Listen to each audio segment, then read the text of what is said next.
Okay, my clock just flipped over to 2:01, so we'll go ahead and get started. Thank you, students, again for taking time to join us for this fourth presentation. Raymond Monroe will be presenting for this session, and I will turn it over to him. So thanks, Raymond. Thank you, Pam. I'm really happy, excited to be able to speak with you this afternoon. I've got my chat box on, so you can feel free to ask questions during the presentation. I know I'm in not the presentation mode, but I've got some slides with 3D models in them that won't show in the slide presentation, so I've got it up that way for that. I thought you might be interested in terms of the steel casting industry and in terms of the steel program.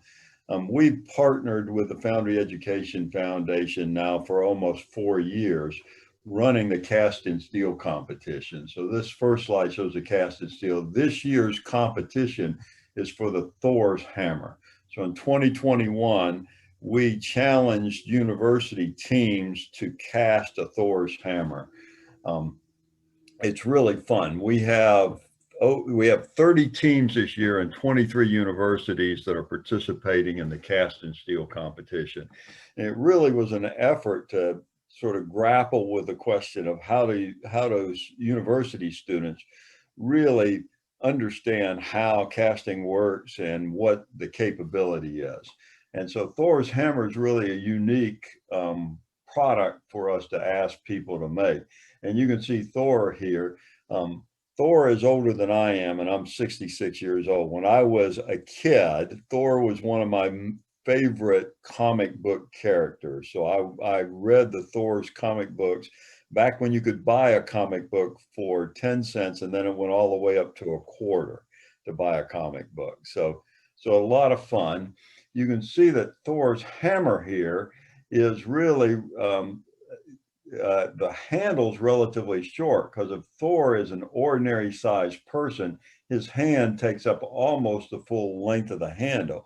And we'll see in a minute that that's intentional, that the handle of Thor's hammer is really intentionally short. And we'll come back and we'll see that and talk about Thor's hammer quite a bit. Our first competition was 2019. I thought it would be a lot of fun to do a Forged in Fire competition, but I didn't think that I would catch the imagination of the students quite so easily. So we work with about 8 universities doing research and development, and I thought I could twist all of their arms to say they would do it, and maybe 5 teams would produce a Viking axe. In our very first competition in 2019, we ended up with 17 universities sign up and over 20 teams. And the winner was the university in Morelia, Mexico. And they really have a high-tech foundry in Morelia that's deeply committed to doing this. So they not only won in 2019, they were second place in 2020. In 2020, of course, we had over 40 teams sign up, but that really got canned because of pandemic. Many of the teams couldn't get into the lab, couldn't get support from the university, and so they couldn't do it. But we had a number of teams that were still very enthusiastic about it. And because of that, we didn't want to disappoint anyone. So we put off the deadline. We originally were going to do it at the American Foundry Society show and do it in April. But with the pandemic, people couldn't get their knives made and we weren't going to be able to do it live anyway. So we allowed people until the end of May to actually submit their Bowie knife. And then we partnered with Ben Abbott in the very first year when we realized we had 20 teams and we had so many enthusiastic university students. It seemed like it would be really fun to have somebody from the Forged in Fire community be part of our program and really help us. And Ben Abbott's been just a really gracious gentleman to work with us. He's enthusiastic about working with the students. And so last year, I actually took the Bowie knives and drove them to Richmond, Virginia, where we went to Ben's shop and we actually did the testing at his shop. So if you go on our website to the cast and steel competition, all of the stuff from 2020 was actually filmed at Ben Abbott's site. And he's planning to help us again this year. We are going to do the testing right now, scheduled for April 24th, and then do the premiere of the results on the April 30, so that everybody can watch it before finals. And so we're planning to do that, and it should be really a lot of fun. And like I said, we have 30 teams that are committed to make a Thor's hammer. There are really 3 awards when we do the cast in steel competition. The awards are, number 1, we ask you to make a video of the project, and that allows us to include the video in the overview on our website, so that students can learn both from your successes and failures if they compete in the next year. And so we give 1 first prize for that. We give 1 first prize for your competition. And so I'm disappointed that we can't do it live this year, because we want the students to do the actual testing. We're not going to get Doug Marcaida or Ben Abbott to use your item. We really want the students to whack with it. We did that the first year and they had a great time. We weren't able to do it last year, and we won't be able to do it this year. So we will be using a number of people to test the Thor's hammers as they come forward. But next year we're hopeful to do that. And then the third item is the technical report. And in the technical report, I have an old background in Boy Scouts, and so I want to give you the minimum number of rules so that you have the maximum opportunity to be creative. So we only have 2 real rules. It has to weigh less than 6 pounds, and it has to be less than 20 inches.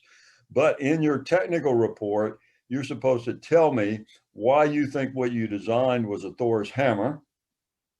And then how did you make all your design decisions, what materials you chose, what design you used, and then what kinds of tests or quality you built into it. And that technical report also gives a first prize. And every team member from the first in the prizes gets a $500 award. So it's really a nice award and gives us a really nice opportunity. We keep the winning one, and last year we allowed FEF to auction off the ones that weren't the winners. Now, the Thor's hammer is odd because it took a while to try and figure out, how do you test a hammer? It's relatively easy to look at Forged in Fire and figure out how to test for sharpness or durability. You whack on pieces of ice, you try to cut ropes, you stick pigs, you do all kinds of things like that. How do you test a hammer? And so that's been one of the challenges. Ben had some really good ideas, so we've included some of his ideas, some ideas I had. So I think we have the test laid up. Thor's hammer really goes back a long time, and it really isn't the invention of Marvel Comics. It really was part of the Norse pantheon of gods that they had. And Thor was the descendant of Odin, who was a primary deity, and he really didn't look nice. He was a big guy with a red beard that looked pretty maniacal, and had a big hammer, and that hammer had a bunch of different sorts of pictures. And so where did the hammer come from, and why did it become important?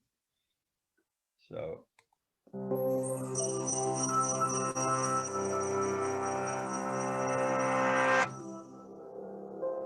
Loki, the mischief maker, was writhing uncomfortably in Thor's iron grip. The previous night, while the rest of the gods slept, he'd snuck up on Thor's wife Sif and shorn off her beautiful hair. It had seemed like a funny prank at the time, but now Thor was about to break every bone in his body. Loki had to think of some way to fix what he'd done. Yet who could replace Sif's matchless hair, golden like a field of summer wheat? The dwarves. Their legendary smiths could make anything, so Loki rushed to their realm, deep within the mountains of the earth. Even before he arrived, the wily Loki was already scheming how he would get the dwarves to do his bidding. He decided that his best bet was to pit 2 families against each other. He first visited the masterful sons of Ivaldi. He told them that their rivals, a pair of brothers named Brock and Atri, had claimed that they were the best craftsmen in the world and were determined to prove it in a competition. The rules were that each family had to create 3 gifts for the gods, including, for the Ivaldis, golden hair. Then Loki visited Brock and Atri and told them the same thing, only now claiming that the sons of Ivaldi had issued the challenge.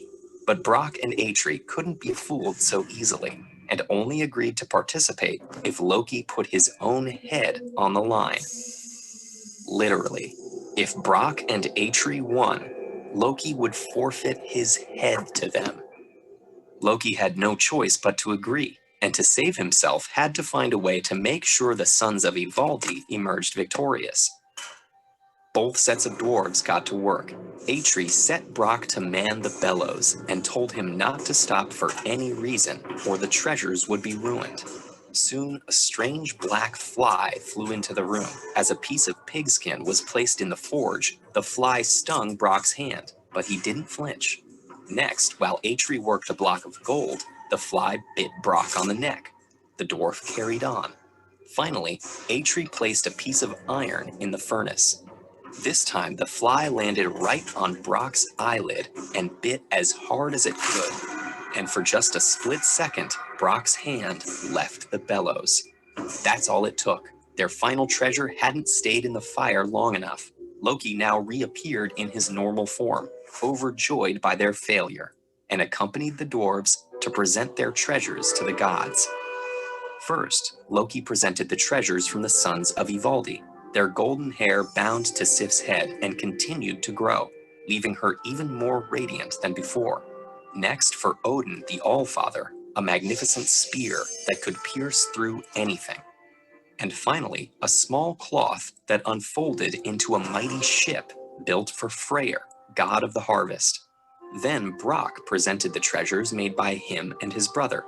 For Freyr, they'd forged a golden bristled boar who'd pull Freyr's chariot across the sky faster than any mount.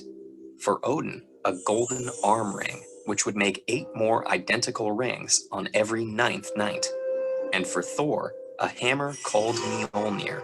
Its handle was too short, and Loki smirked at the obvious defect. But then Brock revealed its abilities. Mjolnir would never shatter, never miss its mark, and always return to Thor's hand when thrown. Despite the short handle, the gods all agreed this was the finest gift of all. Remembering what was at stake, Loki tried to flee, but Thor reached him first. But before the dwarves could have their due, clever Loki pointed out that they had won the rights to his head, but not his neck, and thus had no right to cut it. All begrudgingly admitted the truth in that, but Brock would have the last laugh. Taking his brother's awl, he pierced it through Loki's lips and sewed his mouth shut, so the trickster god could no longer spread his malicious deceit. Yet the irony was not lost on the gods, for it was Loki's deceit that had brought them these fine treasures, and given Thor the hammer for which he's still known today. Want more, Thor? See how he fares against a band of giants in... So, if you have to do your homework, if you really want to be successful in technology or in life. Bill Gates and Warren Buffett and all of the people that Elon Musk will all tell you that you have to be an incessant reader. You have to read all the time. You need to be curious. So when you are challenged to make Thor's hammer, you got to really do some homework to figure out who Thor was and what kind of hammer he had. He had a big red beard. There's a number of different hammer designs. So you really have a lot of options in terms of people trying to imagine what the hammer would look like. He had a chariot pulled by goats, and he would eat the goats at night, and then the hammer would let him reconstruct the goats. So that's really part of the whole Norse legend. And so having a good looking guy with blonde hair is really not consistent with the tales, the mythology of the Norse gods. And so this is one of the more famous paintings of Thor. And you can see the hammer here is relatively flat hammer. As a war hammer, it has a relatively short handle. You've got the goats and the chariot. Typically, Thor is fighting the giants. His big event is defeating the giants. And so here you see what you consider a more modern idea of what Thor's hammer really looked like. And it really has to do with a set of amulets that were found. And so you have this hammer, and here's a modern rendition trying to take the Norse legend and make this character look like what Thor's described as looking like. But of course, the handle here is too long. The amulet was really something that was worn as a necklace. And you see people today re-wearing this necklace as an amulet. You can see that really the top is the hammer, and this is really supposed to be the base or the platform for it, so that you have this handle and this hammerhead. This really was a hammer that was jewelry that was found in Sweden. And so this really sort of sets the pattern. And there's a couple of papers. I actually did some homework looking up Thor's hammer in the academic literature. There's quite a bit of discussion about whether or not these amulets, these necklaces, really were characteristic of people who were followers of Thor before Christians showed up, or whether making a necklace with Thor's hammer was really a response to Christians wearing a cross. And so they found this dye for blacksmiths to use to make both Christian crosses for people to wear around their neck, and for making Thor's hammers to wear around their neck. And so there's an ongoing academic discussion about whether or not these symbols really, the Thor's hammer was really a response to Christianity or predated Christianity within Scandinavia.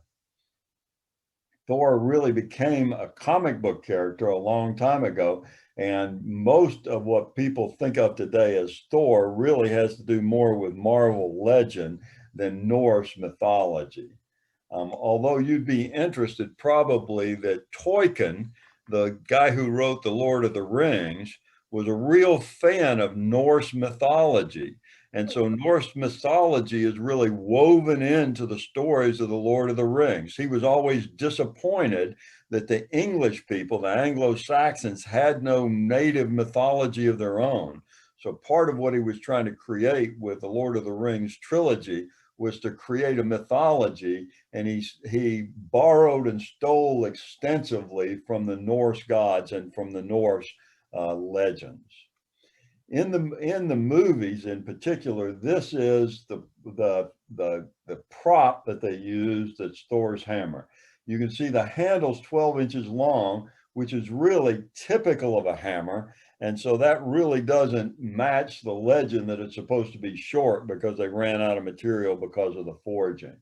The replica, or this Thor's hammer from the movies, is 17 inches overall. We gave you 20 inches. I didn't know that when we set the rules, but it fits within this. And we said 6 pounds for the hammer.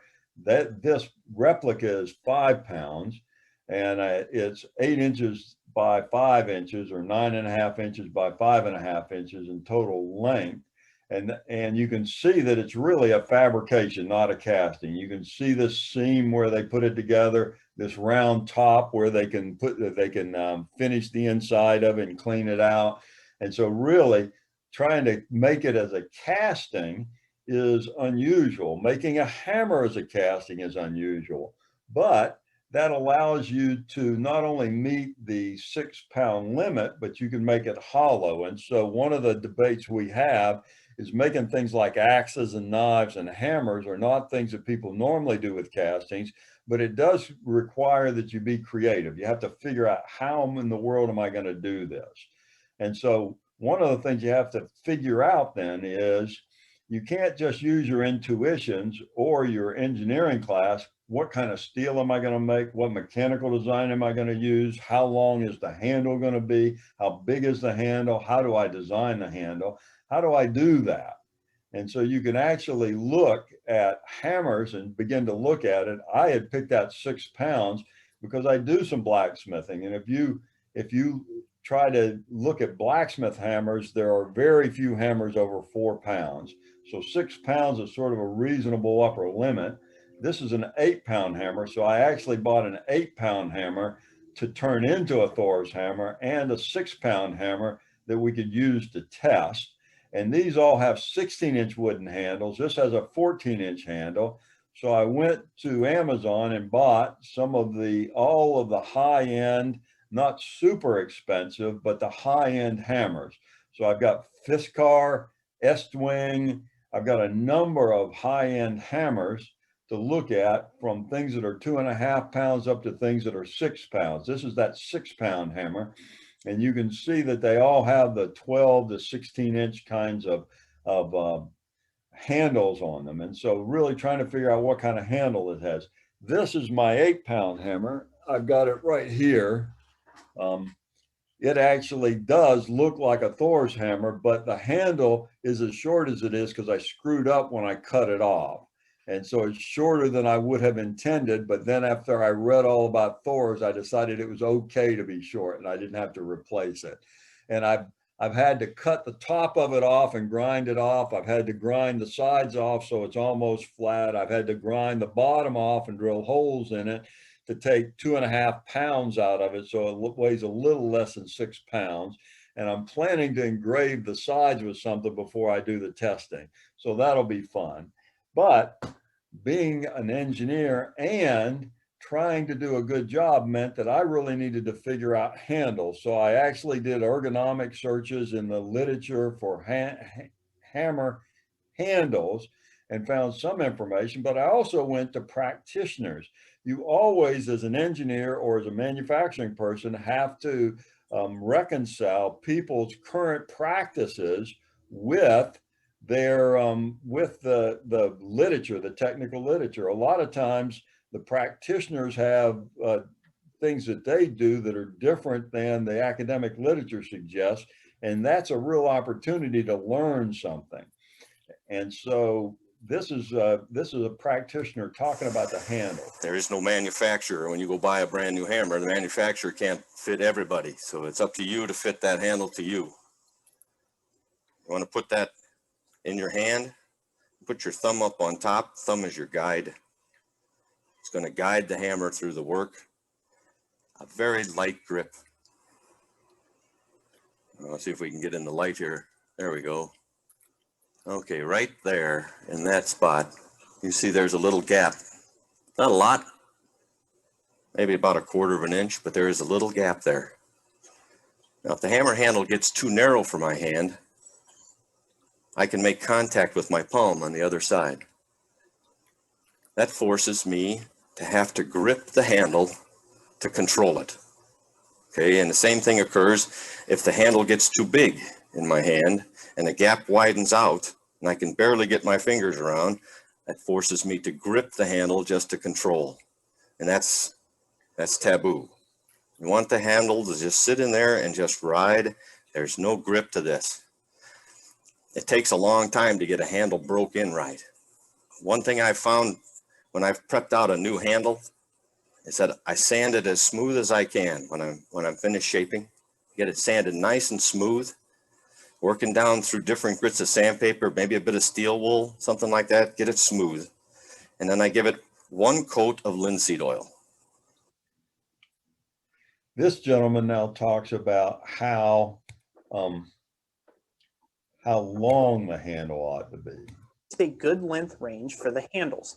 Thanks again for the great video, and keep on keeping on. So let me set this down here real quick, my little phone there that I'm reading my questions off of, and we'll pull up our little demonstration hammer here. Now, it is wildly debated on the hammer length. Usually it's whatever you are comfortable with swinging. This could be, I mean, almost definitely long as there's nothing to hit behind you and it doesn't impede the actual work, hammer work being done. It could be this long if it needed to be, depending on where you're holding the hammer. That doesn't matter as far as the length of the handle. Now, if you make it too short, obviously you're going to be gripping up a lot closer to the head. And as far as what I feel about that is, I feel that that is a completely wrong way to forge. That's my personal opinion. I think it's physics and facts when it comes to that. But again, that will get highly debated, and you'll probably see those comments down in the comment section down below here. My general length of handle is I like between 14 and 16-inch length handles for anything that I'm doing larger forging work with. That way I can get that extra leverage on that hammer throw on it. I get that extra whip out of it.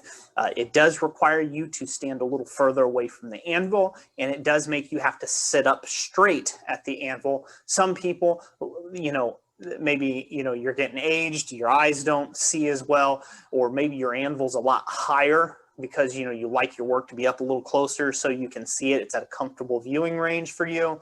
You know, they'll have a little shorter, punchier kind of hammer blow or stroke, and therefore they will have a little shorter handles and usually stand a little closer to the anvil. So the longer the handle, the further away from the anvil you'll have to stand, and the better your eyesight will have to be as far as in accuracy, to get your accuracy there. Generally, the accepted length of the handle is usually when you grip the hammer head in the palm of your hand, it should come and just touch. As you can see, this is a little longer. Again, I like longer hammer handles, but generally the thought is that it should be as long as your forearm is here to your elbow, the inside crook of your elbow. That's where that should end up when you hold it in your hammer hand, and you should be able to bend your elbow up like that, and it should be right there in your forearm. This is about the hammerhead itself. What also helps is putting a slight crown on the face of your hammer, whether it's your rounding hammer or any other hammer you got that needs to be dressed. Just a bit easier, because if you got really flat face, you have to be dead on flat when you strike down. And if it's not dead on flat, you can leave, you know, crescents in your work. So one of the challenges is, even if you look in the technical literature, almost no one will tell you that you need to crown the hammer or crown the anvil. But if you try and take a chisel and hit it, and the top of the chisel is perfectly flat, and the top of the hammer, the face of the hammer is perfectly flat, unless you perfectly hit it, then you're going to hit it at an angle, and the chisel is going to go flying across the room. So if you go home today and get a hammer and put a straight edge over it, you'll find that it's crowned, that it's got just a slight crown on it, so that wherever you hit it, it only hits in one place in the center of what you're trying to hit, so that you can direct the force at it. So one of the things that you have to do in terms of practicing is really understand how people use these items and what they think about them. And I couldn't find anything in terms of designing hammerheads where they talk about the fact that it needs to be crowned. And yet when I've done all the blacksmithing stuff, that's clearly something. If you go back and look at the other two videos, the diameter of the handle is well regarded as an important critical variable in ergonomics to make it comfortable to use. The length of the handle is something that nobody seems to care anything about. So I thought the length would be the big issue, and people would have a lot of documentation on that. I could find almost nothing on that, but could find a couple of articles in terms of how big around, what the diameter was. The other thing, of course, is what material do I make the hammerhead out of? And there you want something that's hard enough so that it doesn't get dented, but tough enough that it doesn't crack. And so let's pull that apart a little bit, because that's a fundamental concept. The beautiful thing about steel is it will bend rather than crack. And if you overload it, it will tear rather than crack. And so that's wonderful. That keeps it from shattering. So you saw that even in Thor's, that little video, one of the attributes of Thor's hammer was that it wouldn't shatter. And shatter means it wouldn't crack. Ceramic materials can be harder. This is aluminum oxide. This is silicon oxide. They are harder than steel. You can scratch steel with sandpaper. And that's because quartz is harder than most of the steel that we use. But quartz and alumina and even diamonds are brittle. They crack. You can't wear them away. They don't bend, they crack. Whereas a steel nail will bend but is unlikely to crack. And so the Mohs hardness scale tells you what's harder than something else. Bigger numbers means that it's harder. And so you really want something hard if you want a hammer or a knife so that it doesn't wear away, you keep the edge, or for a hammer so you don't dent it when you hit something. You want it hard, but the harder you get it, typically it becomes more brittle, and we'll see that in just a minute. More brittle means it will crack. And so the normal way we test, of course, is with pulling a tensile bar, and 4340 is one of the most common alloys you'd make a hammer out of. 40 carbon, 43 is its chemical composition, so it's got nickel, chrome, and moly in it. The 40 means it's got about 0.4 carbon in it. That's a typical designation. It's oil quenched because when you have less than 30 carbon, or it's just plain carbon steel, you can water quench it. But when you water quench it, it's liable to crack, especially when you start alloying it. So once you get over a 30 carbon, you begin to oil quench it. That's what the O's mean. 4340 has a Brunel hardness of about 555. And so you can see here that the Brunel hardness of this material at 400 degrees temper, so you've quenched it, you temper at 400 degrees Fahrenheit, is 555 Brunel. One of the rules of thumb is that if I take the Brunel hardness and divide it by 2, I get the ultimate tensile strength. So if I take this and divide it by 2, it's 277.5 if I did the math right. And so 250, 260, 270, 277, you can see that's almost a perfect guess for what the ultimate tensile strength is.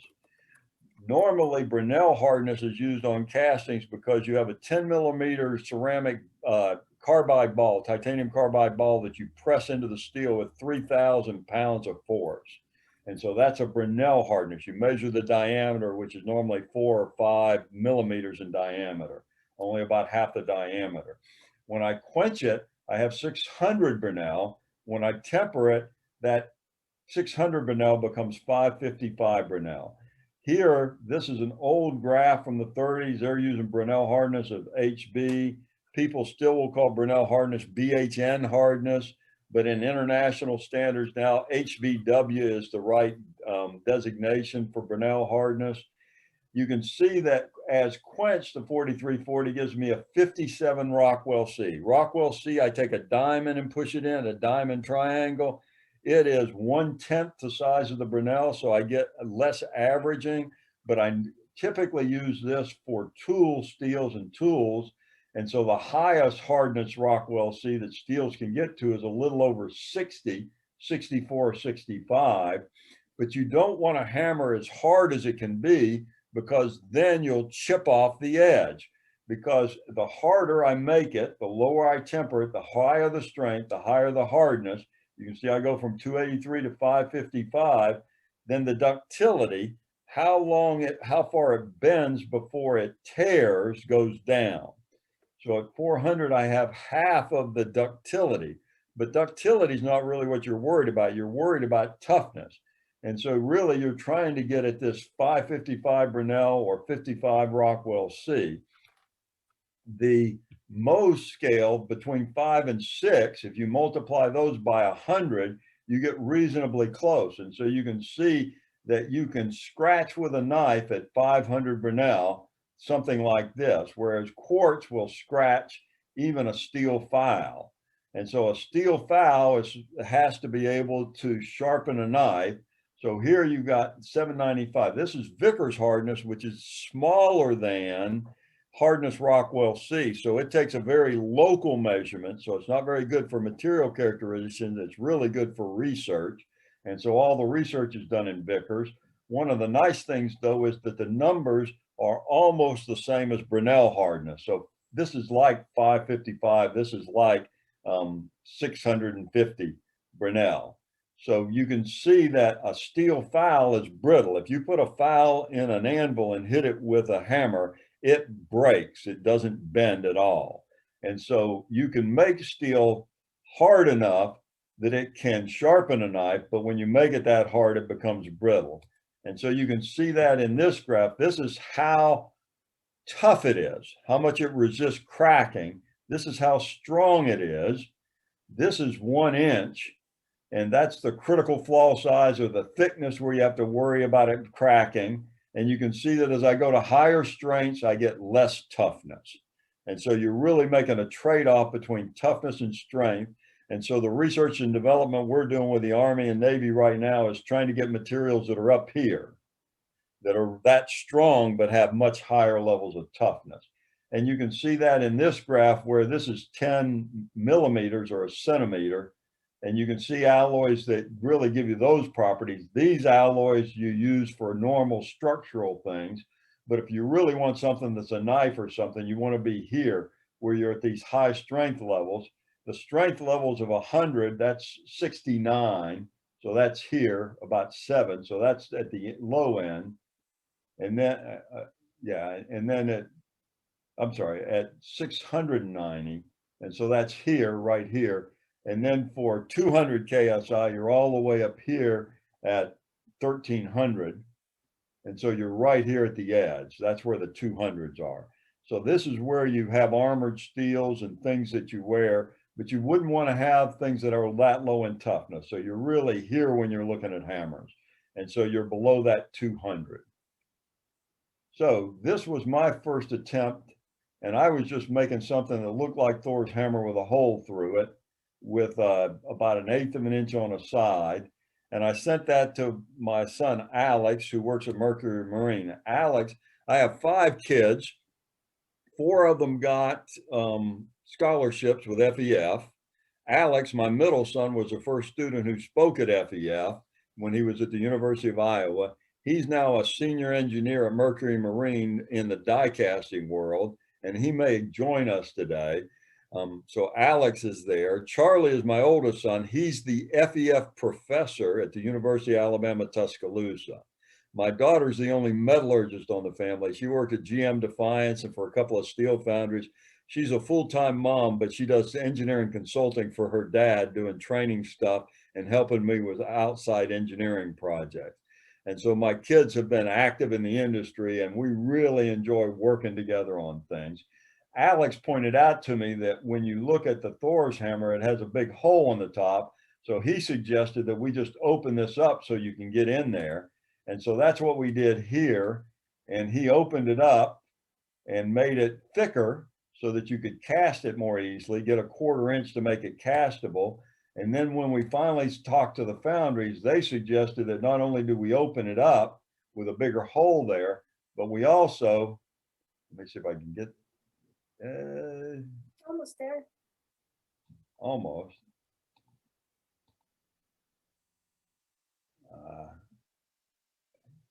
There you go. You can see the corner of that. We put a truss in the back of it.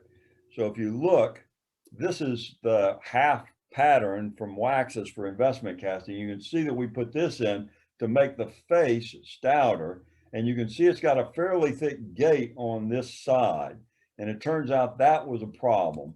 And so we actually put the tree together. This was done out in Spokane. And Spokane's a big supporter of FEF. One of the guys who just retired from out there, Ed Kazmarek, was on the board. And they put it on their tree and cast it up and made me a really nice casting, but the top of it shrunk. So I've got a shrinkage void there. So I asked them to do what we normally do, which is weld that up, and they're going to do that, but they're actually going to recast it for me. So that was a screw up on my part and their part. We didn't do the solidification modeling, but that points out something that you want to realize. You don't need to not be afraid of failure. You need to do enough small trials so that you can fail and fail frequently, because the upside of failure is that you can make great big steps forward. If you want to make little tiny steps forward, don't do anything but make slight modifications and use everything you can. If you really want to be successful, you need to do a lot of small things. And so Elon Musk is really big on trying to get, if you're not failing, then you're not trying enough. The other thing that Musk says is true. You don't want to spend all your time doing computational simulation. You want to make real parts and see how they function. So the balance between practice and analysis requires that you are sensitive to the fact that you need to constantly be doing things in practice, trying the things that you have postulated in your analysis, so that you've got a marriage between analysis and practice. So with that, I thought I'd show you the casting of the storm breaker.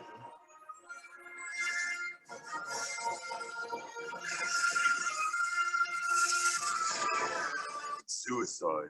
So was facing Thanos without that axe.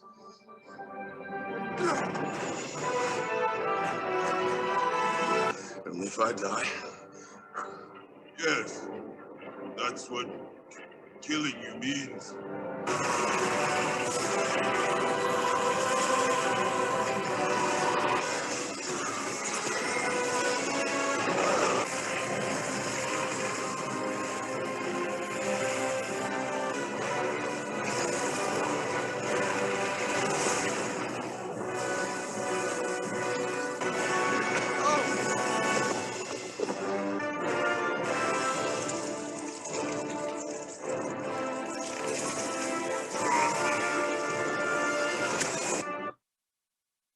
So that shows Stormbreaker, and then here's my last slide. So if you have questions about the competition or about the slides or anything, here's my contact information. That's my cell phone. You can send me a message. That's my email address. And I don't see anybody. I've got the chat box open, and I don't see anybody who's asked a question. So I'm happy for you to ask a question. Let me stop my share. There we go. And so I'm happy to answer any questions you might have, or hopefully you found this to be helpful and useful, especially if you're participating in the project. And certainly you really want to spend some time developing your curiosity so that you spend your free time looking stuff up and reading it, so that you really get to enjoy the industry, what you do for a living. It's got to be a passion that you enjoy and that you're fundamentally interested in. So I don't see any. I think you can unmute yourself if you wanted to speak, but Pam, I don't see any questions. So I have a question. oh, sure, Daniel. I was just curious as to like what you guys came up for ideas for testing the Thor's hammers.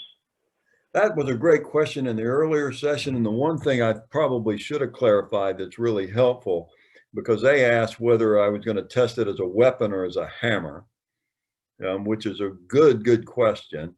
But the only way to make it into something other than just a hammer weapon would be to put a blade on one side of it. And if I had intended to have you be able to chop with it, I would have told you that up front.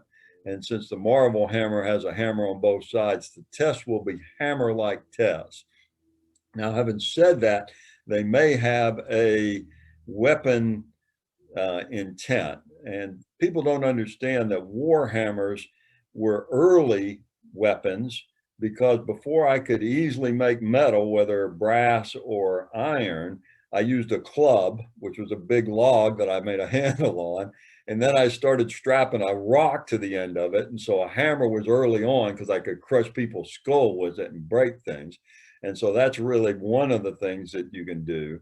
But the other thing that happened was, once I began to make pointy things, it was easier to stick people with pointy things than it was to hit them on the head with a hammer. So the hammer became less favorable, especially as military doctrine came up with shield walls and long spears and short swords. And so hammers really sort of fell by the wayside until people started making plate armor. As long as you were making chainmail armor, it was still better just to have a big broadsword where I could do both mechanical damage or whack your hand off or your head off. But once you started being fully suited in armor and I couldn't poke pointy things into you, then I revived the hammer, because the hammer allowed me to hit your joints with a hammer so you couldn't move anymore. And so the strategy was to have a war hammer, and if a knight came up to you with his big sword, you'd hit his elbow with a hammer and then hit his knee with a hammer and knock him over so he couldn't get up. Then you could come along and kill him at your leisure because he couldn't move. And so that was really one of the things with the war hammer. So the hammer will be tested as a hammer. And it will be tested both in a hammer-like condition, but we might have things like bones or something that we crush. We don't have Doug Markita as one of our team members, so we're not going to get one of those humanoid things filled with blood for him to hit on the head with a hammer. We're not going to do that. We're going to try and get some people who really know hammers to be part of our judging team so that they can pick it up and test the handle and hit things with it and see how well that works. One of the things that you can do, one of the opportunities that we haven't made very clear to you is, as part of your submission, we want you to have a short video of your pre-testing. How did you test it before you submitted it to us? That's really an opportunity for your team to highlight each team member's contribution, because those will be posted on our website, and you can use those when you try to apply for an internship, a co-op position, or a job out of college. So one of the things you can do if you're a smart team is to try and figure out how to highlight each team member's skills, both in the short video for testing and the bigger video, so that it helps you promote yourself as you try and get a job or an internship. Good deal. Thank you. Good question, Daniel. Thank you. Is there anybody else who has a question? We could take another minute or two.